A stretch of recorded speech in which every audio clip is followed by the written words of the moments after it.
adik-adik, gimana kabarnya nih? Semoga tetap diberi kesehatan dan harus tetap semangat untuk menjalani hari ini. Nah, berhubung karena Indonesia, bukan hanya saja Indonesia, tetapi seisi bumi ini sedang dilanda sebuah kekhawatiran, yaitu kemunculan virus corona yang menyebabkan kita harus waspada dan harus hati-hati.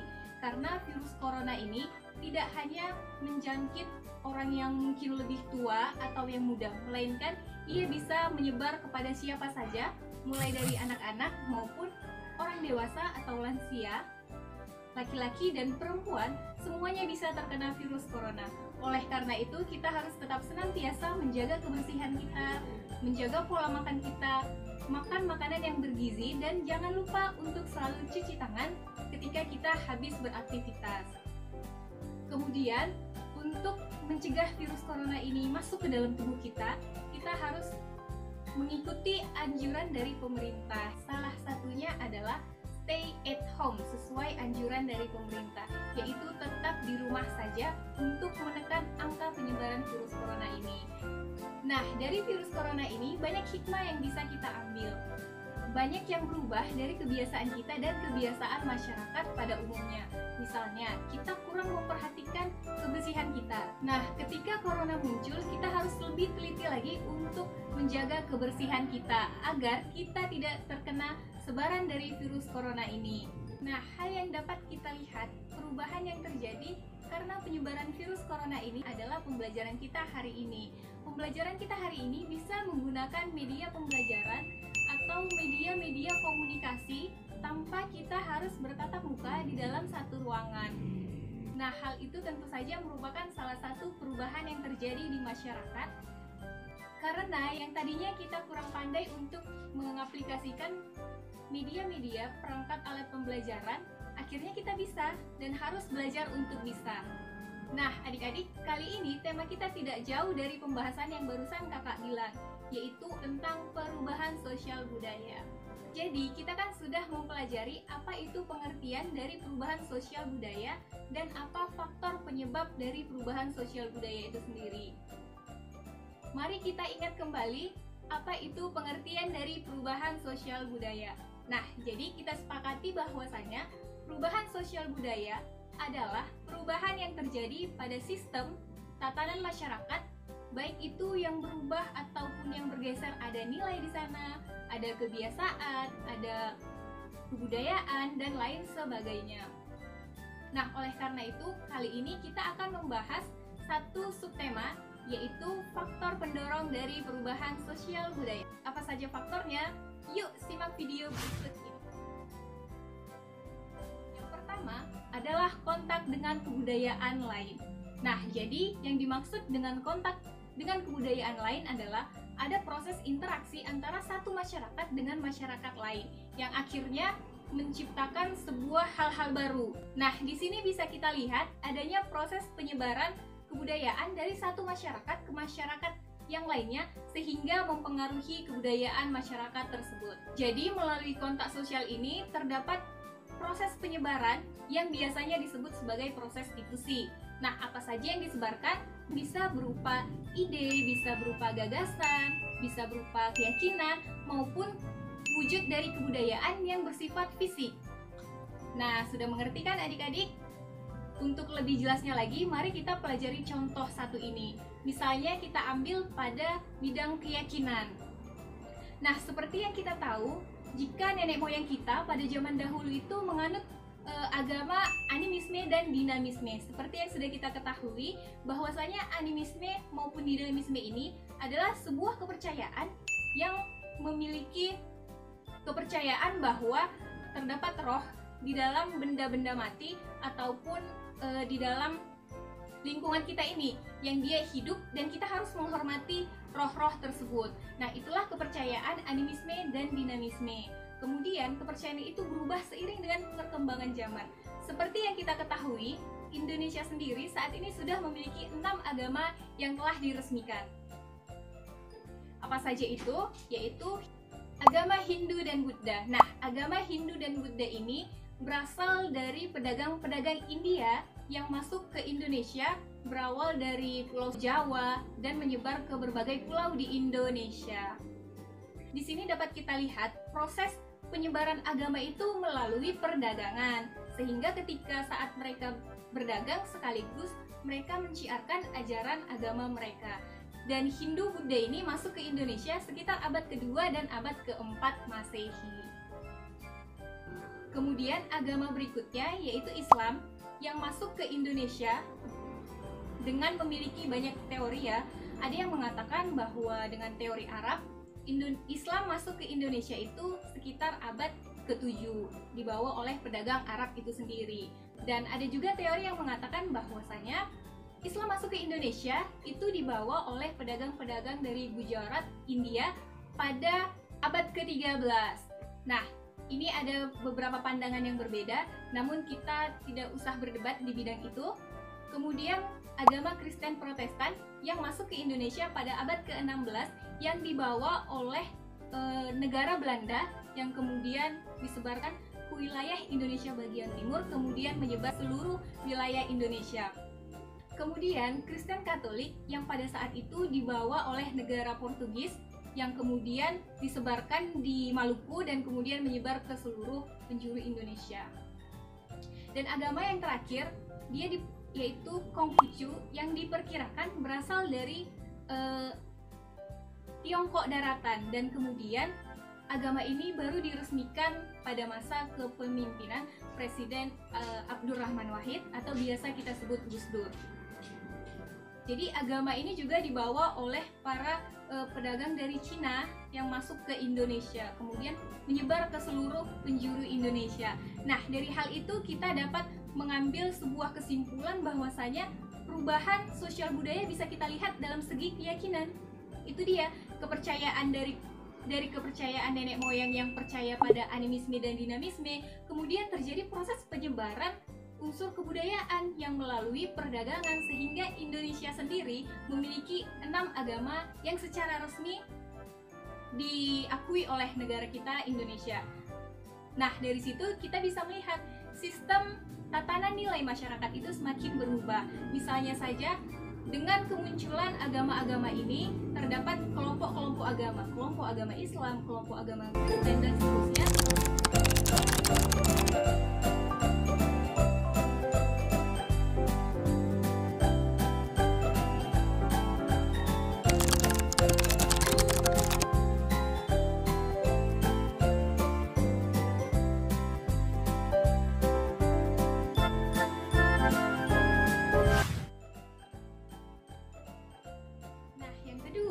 Adalah sistem pendidikan formal yang maju.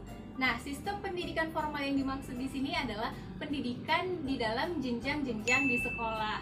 Nah, mengapa hal ini menjadi faktor pendorong dari perubahan sosial? Ada yang tahu?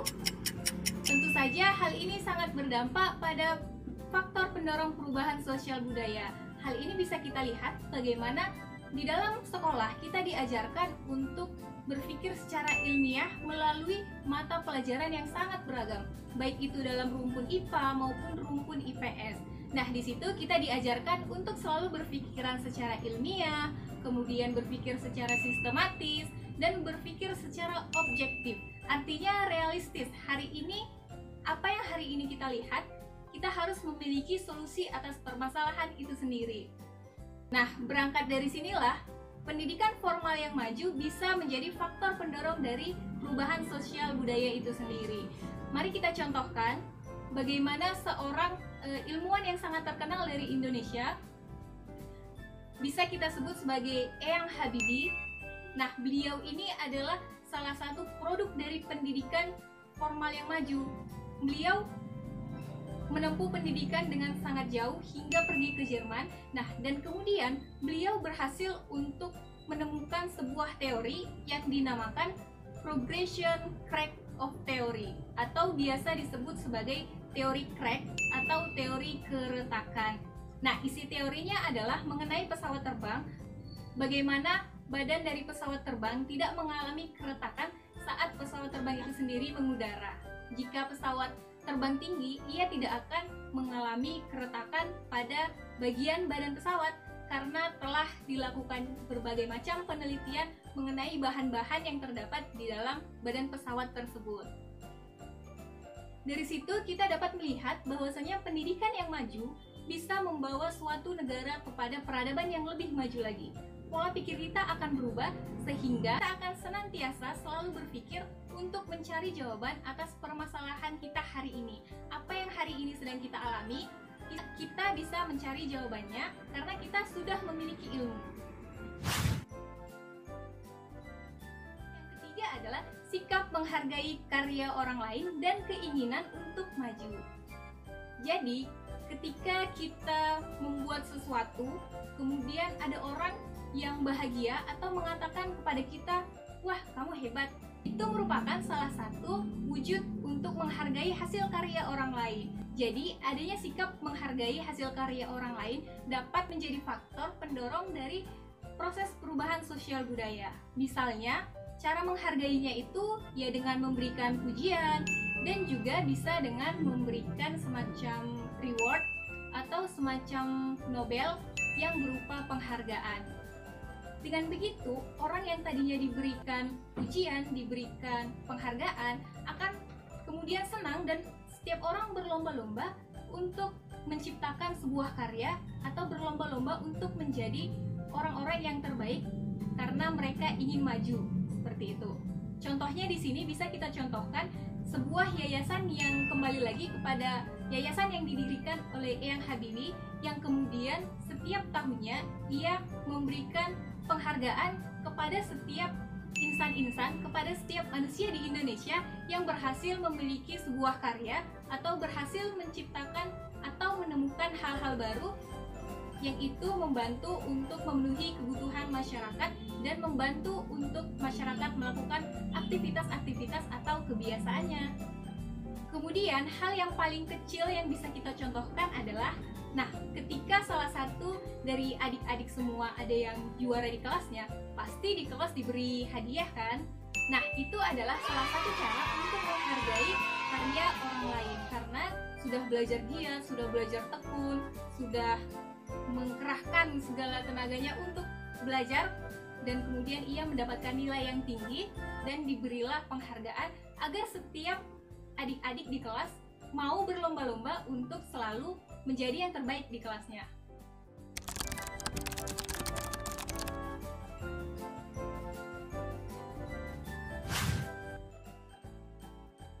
Keempat adalah sistem terbuka dalam lapisan masyarakat. Nah, sistem terbuka atau biasa kita sebut dengan open stratification adalah sebuah lapisan masyarakat yang memungkinkan kita untuk bergerak atau melakukan mobilitas secara vertikal. Nah, artinya adalah siapa saja bisa menjadi apa saja sesuai dengan kemampuan yang ia miliki. Nah, pada sistem masyarakat yang seperti ini, kita bisa menjadi apa saja. Misalnya kita memiliki cita-cita ingin menjadi menteri atau ingin menjadi pengusaha. Nah, untuk mencapai itu kita harus melakukan kerja keras karena siapa saja bisa menjadi pengusaha selagi ia memiliki kemampuan. Oleh karena itu, pada sistem masyarakat yang seperti ini, perubahan sering sekali terjadi karena setiap orang mendapatkan kesempatan untuk menampilkan keadaannya terbaik dan menaikkan lagi stratanya. Jadi semakin banyak individu yang sadar akan posisi sosialnya hari ini, maka itu akan menjadi hal yang baik karena orang akan semakin sadar bahwasanya ia harus bekerja keras untuk menaikkan taraf hidupnya ke depan. Dan hal ini tentu saja menjadi salah satu faktor pendorong dari perubahan sosial dan budaya. Nah, adik-adik, ini poin terakhir kita, yaitu ketidakpuasan masyarakat terhadap bidang-bidang tertentu. Maksudnya apa? Nah, adanya perubahan biasanya juga dilatar belakangi oleh ketidakpuasan masyarakatnya terhadap kondisi yang terjadi saat ini, baik itu dalam berbagai bidang ya, baik itu bidang sosial, bidang ekonomi, bidang budaya, dan bidang politik. Nah, apabila perasaan ketidakpuasan itu terjadi dalam waktu yang cukup lama dan tekanan-tekanan terus terjadi di dalam masyarakat, maka itu bisa menjadi faktor pendorong dari perubahan sosial budaya. Yang bisa kita contohkan adalah mengingat kembali ke belakang mari kita ulas kembali memori kita mengenai perubahan sosial politik yang pernah terjadi di Indonesia. Nah, ini pernah terjadi pada masa Orde Baru menuju reformasi. Jadi, pada masa Orde Baru itu, kita tahu bahwasanya Orde Baru memiliki kecenderungan untuk bersikap otoriter terhadap masyarakatnya. Hal ini tentu menjadi sebuah tekanan kepada masyarakat, dan masyarakat bereaksi cukup keras untuk menolak sistem pemerintahan dan sistem tatanan sosial politik yang seperti ini. Nah, oleh karena itu, tekanan ini berhasil memunculkan sebuah gerakan sosial yang dinamakan Gerakan Reformasi Sosial Politik. Nah, gerakan ini berhasil mengubah tatanan masyarakat Indonesia dan berhasil merubah sistem sosial dan politik Indonesia. Dari yang zaman Orde Baru itu cenderung lebih kepada otoriter, kemudian reformasi ini menghasilkan sebuah sistem pemerintahan yang lebih demokrasi lagi. Oleh karena itu, ketidakpuasan masyarakat bisa menjadi salah satu faktor pendorong dari perubahan sosial.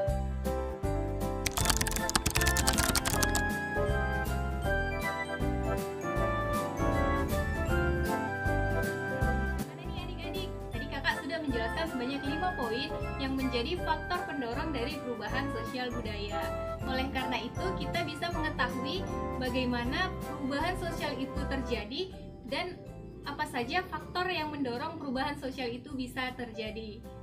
Bagi adik-adik yang sudah memahami video ini, jangan lupa untuk tetap belajar di rumah. Dan bagi adik-adik yang belum memahami, silakan diulang-ulang kembali videonya agar lebih paham dan mengerti tentang tema kita hari ini. Mungkin materinya kita cukupkan sampai di sini. Nah, jadi semoga adik-adik semua bisa mendapat pengetahuan yang lebih setelah menonton video ini. Kakak ingin mengingatkan kembali kepada adik-adik untuk jangan pernah menyerah untuk menggapai mimpinya. Karena seperti yang sudah kita pelajari tadi, bahwasanya siapa saja bisa menjadi apa saja ketika ia memiliki kemampuan untuk bekerja keras dan belajar lebih giat lagi. Oleh karena itu, tetap semangat. Di musim pandemi ini, jangan kehilangan semangat agar kita tetap bisa menerima tantangan dari alam ini. Nah, kakak juga ingin mengingatkan, jangan lupa untuk selalu menjaga kesehatan, menjaga kebersihan, agar kita terhindar dari virus corona ini. Semoga kedepannya bumi kita ini menjadi lebih asri, lebih nyaman, lebih indah, dan terhindar dari hal-hal yang tidak kita inginkan. Nah, satu lagi nih adik-adik, karena sebentar lagi kita akan memasuki bulan Ramadan. Bagi adik-adik yang menjalankan ibadah puasa Ramadan, kakak mengucapkan selamat menunaikan ibadah puasa. Semoga ibadah kita diterima dan menjadi berkah. Walaupun tantangannya saat ini cukup berat, itu mengajarkan kita untuk menjadi insan yang lebih baik lagi dan lebih tangguh lagi.